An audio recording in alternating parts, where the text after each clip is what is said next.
Hi, this is Jules 3 at Batho Studios. This is a small tutorial on some texturing, UV mapping. The Outrun Vaporwave aesthetic is one of my favorites. I like the music, I like the aesthetic quite a bit. I've always been wanting to try to get some of these textures figured out to put into some games, put into game objects, maybe looks nice in the background or things you're working with.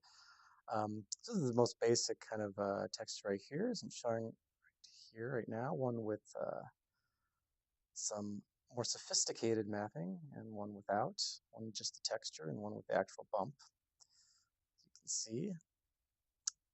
So let's jump right into how to do that. And this is assuming that you already know how to uh, export proper.fbx with your materials and all that stuff ready to go. So if you do not know how to do that, I recommend finding a YouTube tutorial on that. There's plenty of them out there, I promise. Get this set up here.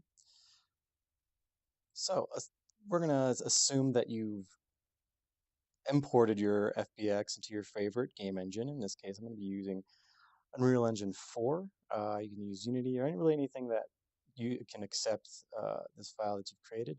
In Blender, I made materials for it already. There's tutorials on how to properly prepare all of this. I've dragged my FBX onto my scene, and now I'm ready to modify these materials. I'm going to go ahead and find some materials, and right here for each cube. Let's open this up in Photoshop. And this is what we have. We have kind of the little list of outlines of our texture map. So we're going to actually replicate what you saw earlier. I'm going to use some selection magic first. So here we go. Go ahead and make a selection of this middle guy right here.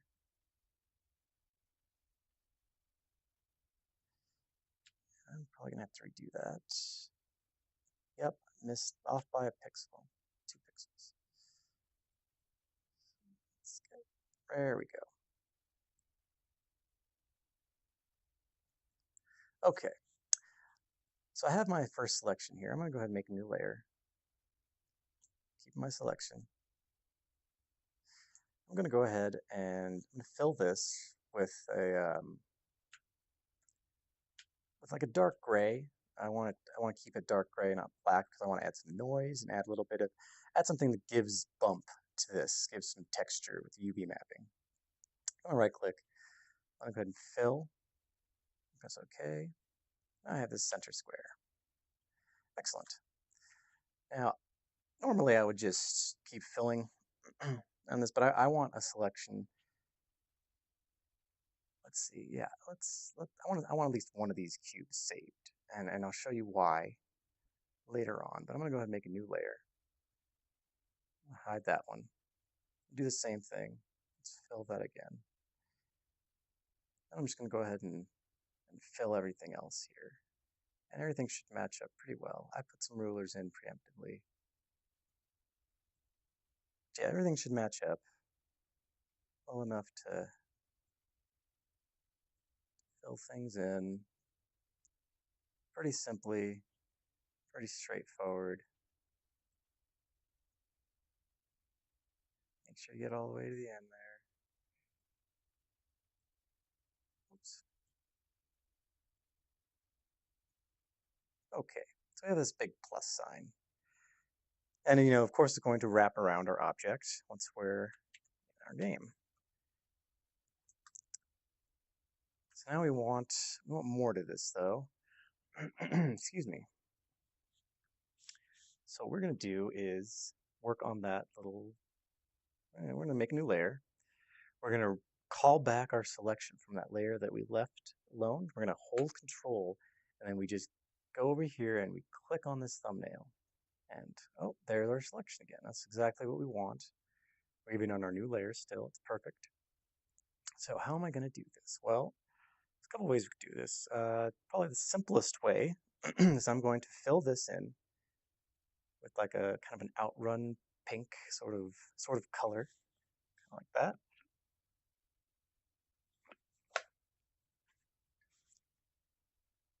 I'm going to go up here to select, transform selection. I'm going to click this link here to link our width and our height percentages. I'm going to go to 98%, press enter, or excuse me, check mark. And then I'm just going to delete, deselect. I have my little wireframe border. And since it's on its own layer, I'm going to go ahead and duplicate this a few times. I want 4. And I'm going to move them around. Powering off.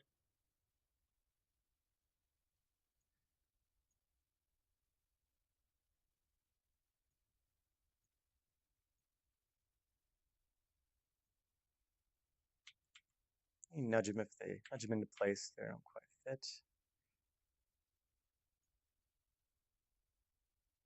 Missing one. What did I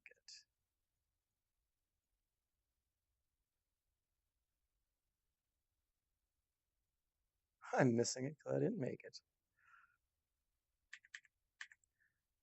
And it's not going to be, it hypothetically should be perfect by pixel, but it's not what it actually exports from Blender. But it's close enough. And for this tutorial, this is as close as we're going to get. You can make everything perfect, like absolutely perfect. You want like making these inner lines a little bit. Match up this bottom one. This is bottom one. It's a little more like that, something like that. You can perfect it, and I did better on the other ones. I perfected it because I wanted to spend the time to do that. But right now, I'm just going to go ahead and skip that. Zoom in, get right to the pixel, and modify things as you want. Anyway, we're going to go back to this selection. We're going to select that. Again, we hold down Control, hit thumbnail, and you get the selection back. We're on our layer 2, though, our giant plus sign layer. And right now, we just have the middle selected. I'm going to go ahead and go to Filter. I'm going to go to Noise. I'm going to add some noise. 2 or 3, probably good. Let's do 3 just because I want you to see it. I'm going Gaussian, monochromatic. Okay. Great. Now you could select all the other areas and do this individually or do it one at a time as they're all selected. I'm just going to move this around and do it a few times. I'll probably speed this up.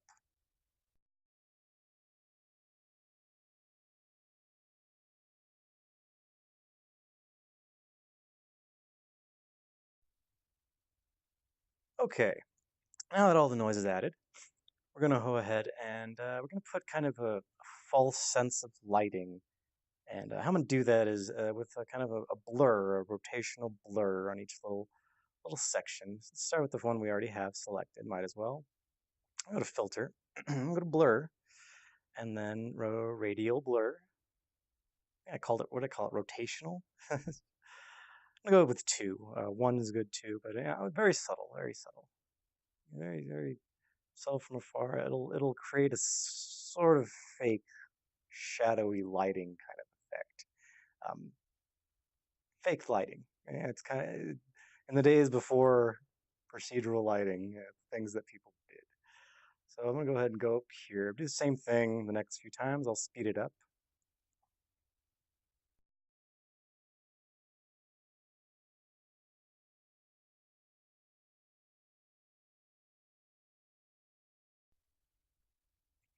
Okay, we have our blurs on. This is the most basic form of our Outrun texture. It'll give it kind of that wireframe sense, but it'll also give it some meat to it, some density with the noise we added and with the little blur we added. And of course, you make everything darker, make it look more like it's transparent or more wire. You can mess with this. This is kind of just a stepping stone, a little basic tutorial. So we're going to go ahead and save this.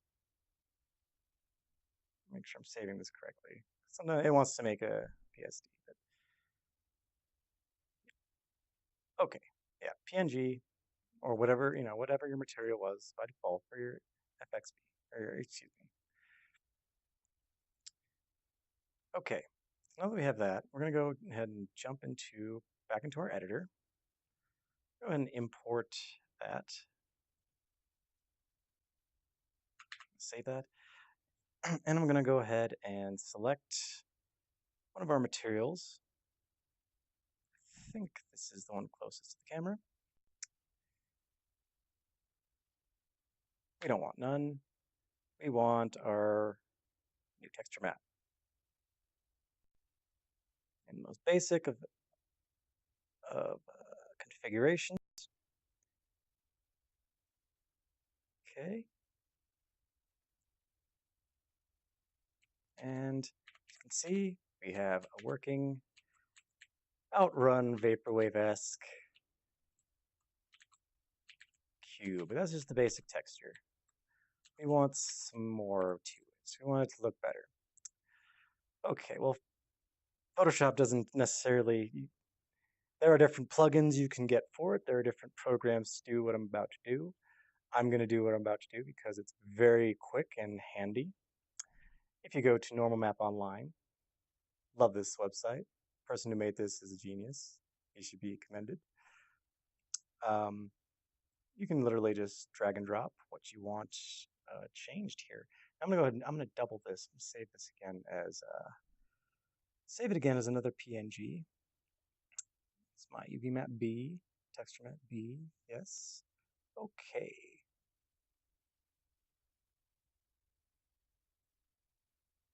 Texture map B. Drag it in. Well, that's not what I wanted. No. Okay, let's just do that again. That's what I wanted. Okay. As you can see, this website's great. You can see your normal map, your displacement, your ambient oscillation, your specular. You can modify some things. What I'm going to do is I'm going to save each of these. I'm going to download this. Normal map, yes. And I already did that one. So my normal map. And my displacement.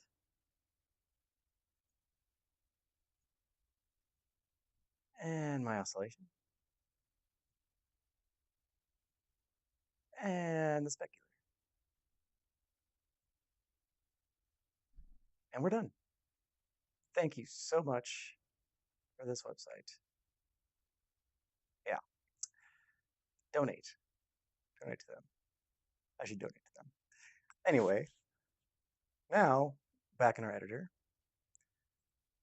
we have our different material here, and we want to assign sort of the same thing, but we don't just want to slap that texture on. We want to do a little more. We want to fill all these nodes up, and if you're in Unity, you do the equivalent of separating these sort of things. First, we have to import all this stuff.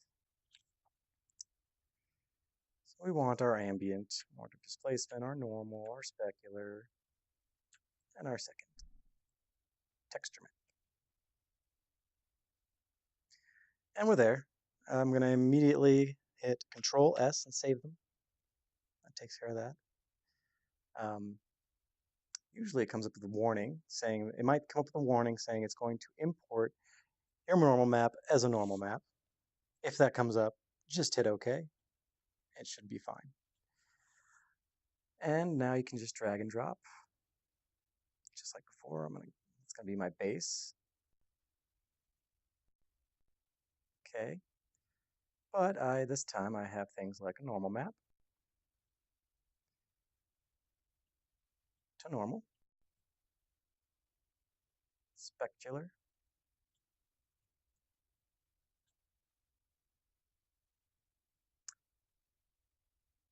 ambient,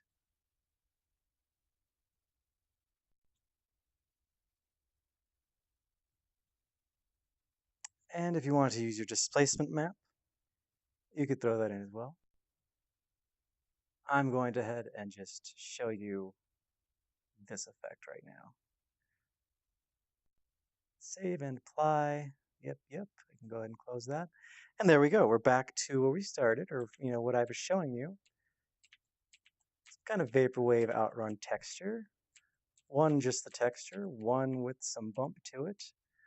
And from, from afar, close, I'm going to jump into the preview. And oh, I guess there was a preview going. My mistake. I'm going to jump into preview and show you a little bit more up close.